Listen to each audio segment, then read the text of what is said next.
नमस्कार, जय माता दी। मैं हूँ आपकी अपनी लाइफ डिजाइनर जीतू आचार्य।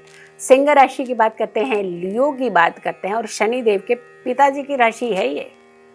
तो क्या पिताजी की राशि को परेशान करेंगे क्या शनिदेव? कई बार नौटी बच्चे होते हैं, पिताजी को परेशान करते भी हैं।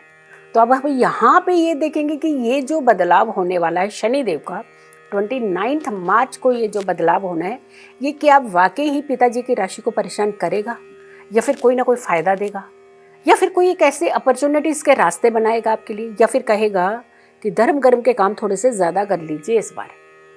चलिए पूरी बात बताते हैं आपको, लेकिन पहले चंद्रमा की राशि अगर आपकी सिंह राशि बनती है, डेट ऑफ बर्थ से आपकी सिंह राशि बनती है, तो आपको क्या करना है। और अगर आपको एग्जैक्टली अपनी डेट ऑफ बर्थ मालूम नहीं है तो आप अपने नाम अक्षर से भी अपनी राशि के बारे में जान सकते हैं। म अक्षर, मे अक्षर, मु अक्षर, मी अक्षर, मो अक्षर, ट अक्षर, टी अक्षर, ये जो वर्ड्स हैं ये सारे आपकी सिंह राशि बनाते हैं लियो। तो अगर नहीं है एग्जैक्टली आपको डेट ऑफ बर्थ मालूम, तो आप अपने नाम अक्षर से राशि को समझिए और फिर जो जो रेमेडीज, जो जो तरीके हम बताएंगे उसे ज़रूर कीजिएगा। देखिए, भाव से आप फल पाते हैं। अगर आप अच्छी एक नियत रख करके किसी भी रेमेडीज़ को करते हैं तो देखिए उसमें फ़ायदा होना शुरू हो जाता है। जैसे आप कोई तबीयत ख़राब है तो मेडिसिन खाते हैं ना, और आप ये सोच के खाते हैं ना, बस ये मेडिसिन खानी है, आप मुझे ना आराम मिल जाएगा, तो आप देखिएगा आप मात्र कुछ मिनटों के बाद ही आपको आराम मिलने लगता है। हो सकता है वो दवाई आपको आधे घंटे बाद इफेक्ट करनी हो, लेकिन आपको सुकून जो है वेरी फर्स्ट 5 मिनट्स के अंदर ही आपको लगता है कि नहीं नहीं मैं ठीक हो रहा हूँ या हो रही हूँ। तो हमेशा जब हम पॉजिटिव रह करके किसी भी काम को करते हैं तो उसमें गारंटी जो होती है ना, वो पॉजिटिविटी के साथ साथ सफलता की भी बढ़ जाती है। तो अगर हम सिंह राशि की बात करते हैं तो 2025 में 29 मार्च का ये जो बदलाव है ये आपको क्या दे सकता है। सबसे पहले तो लोहो पाया, यानी जब शनिदेव ये बदलाव करेंगे तो आपकी राशि के लिए लोहो का पाया लेकर के आएंगे। और ये लोहो का पाया जो होता है ये बहुत अच्छा इंडिकेट नहीं करता है, क्योंकि पिताजी के साथ भी इनकी बनती नहीं है। इसीलिए जब शनि के उपाय करते हैं हम लोग, तो वो देखिएगा आप सूर्यास्त के बाद ज़्यादा करते हैं। जब तक सूर्य रहते हैं तब तक हम शनिदेव पे उपाय नहीं करते हैं, और जब सूर्यदेव चले जाते हैं तो शनिदेव के उपाय करते हैं, और जब शनिदेव चले जाते हैं तो सूर्य के उपाय करते हैं हम लोग। लेकिन जब मकर संक्रांति आती है तो उस समय, क्योंकि उस समय सूर्य देव अपने पुत्र की राशि में एंटर करते हैं, जाते हैं उनके घर में, इसीलिए उस समय आप सूर्य के, शनि के उपाय पूरा महीना कर पाते हैं।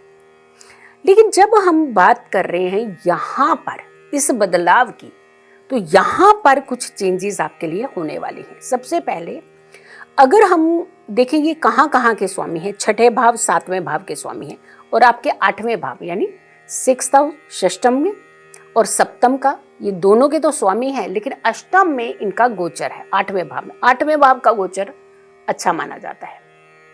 ये शनिदेव यहाँ प्रसन्न रहते हैं, और छठे भाव के स्वामी हैं, मतलब रोग ऋण शत्रुओं के भाव के ये स्वामी हैं।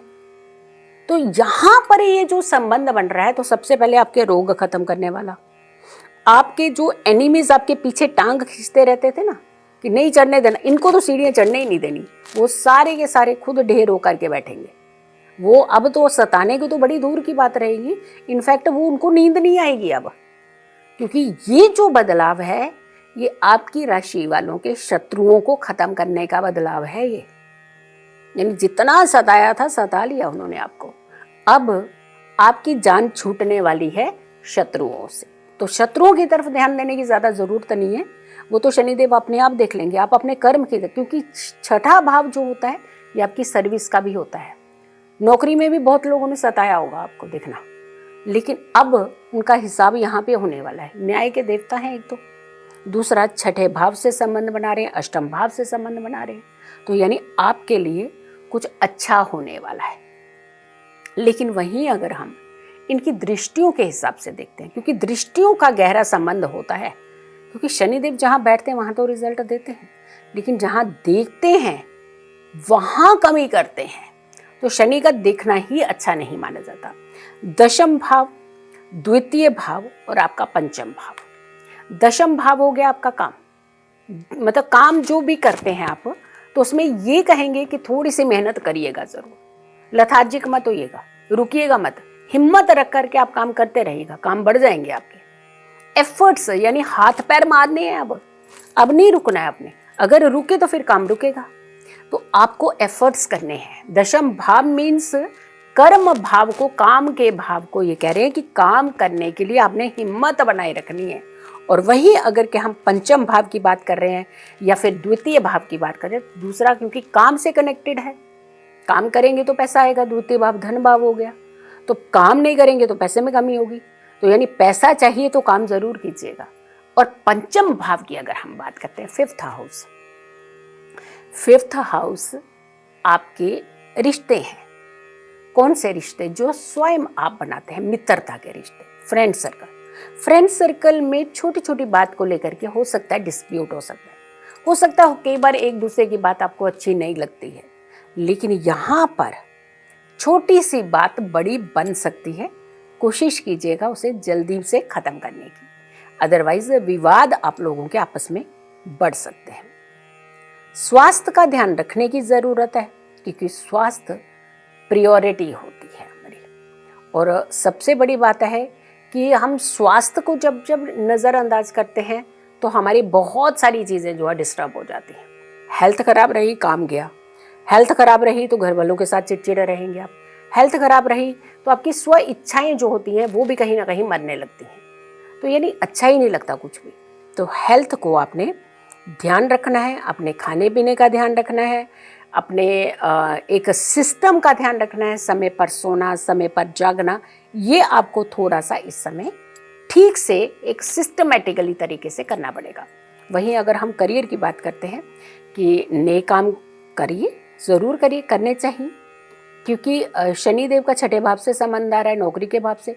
आप नई नौकरी आप ज्वाइन कर सकते हैं, आप एफर्ट्स कर सकते हैं, आप अप्लाई कर सकते हैं, लेकिन ध्यान रखिएगा कोई भी समझौता नौकरी के साथ मत करिएगा, क्योंकि छठे भाव का संबंध भी आ रहा है शनिदेव के गोचर के साथ। तो इस बार थोड़ा सा अटेंटिव रहना है, काम की तरफ ध्यान देना है और शांत तरीके से काम करना है, ताकि कोई दिक्कत ना आए आपको और अगला जीवन आपका अच्छा रहे। उपाय क्या करने चाहिए आपको? आपको हर शनिवार को काली ऐसी चीज़ें जो छत्र छाया की तरह रूप में आपको जो बेनिफिट देती हैं, जैसे छाता या फिर कंबल, ये चीज़ आप डोनेट कर सकते हैं किसी भी ज़रूरतमंद व्यक्ति को। हो सके तो बेजुबानों के लिए आप खाने का, दाने का प्रबंध करिए या फिर कुछ मेडिसिन का प्रबंध करिए। अगर आपको लगता है कोई बेजुबान बीमार है, कोई पशु पक्षी हैं बीमार हैं, लेकिन आप बहुत सारे ऑनलाइन नंबर लेकर के आप एक ट्राई तो कर सकते हैं ना किसी को कनेक्ट करने की। आप उन तक ये मैसेज पहुंचाइए। हो सके तो आप अपने धन में से थोड़ा सा सहयोग भी कर सकते हैं, वो आपकी इच्छा है, स्व इच्छा है, लेकिन हाँ कम्युनिकेट करके उनके इलाज की तरफ थोड़ा सा अपने कदम ज़रूर बढ़ाइएगा। अगर आप ऐसे कर्म करते हैं तो आपके ऊपर शनिदेव तो जी खोल करके, यकीन मानिए, आशीर्वाद भी बरसाएंगे और साथ के साथ धन भी बरसाएंगे, यानी फायदा ही फायदा आपको देंगे। शनिदेव न्याय के देवता है, कर्म के देवता है, बहुत धैर्य के देवता है, डरने वाले देवता है नहीं है। डरते कौन है? जो गलत कर्म करते हैं, गलत कार्य करते हैं, लेकिन जो सही कार्य करते हैं उनको तो बहुत फायदा देते हैं शनिदेव। सो आपकी राशि को नुकसान नहीं, फायदा होने वाला, बस कहीं कहीं थोड़ा सा संभलने की जरूरत है। सो अगली राशि हमारी होगी वर्गो यानी कन्या राशि। कन्या राशि वालों के लिए शनि का ये बदलाव कैसा रहेगा? सो अगली राशि का करें इंतजार। तब तक के लिए नमस्कार, जय माता दी।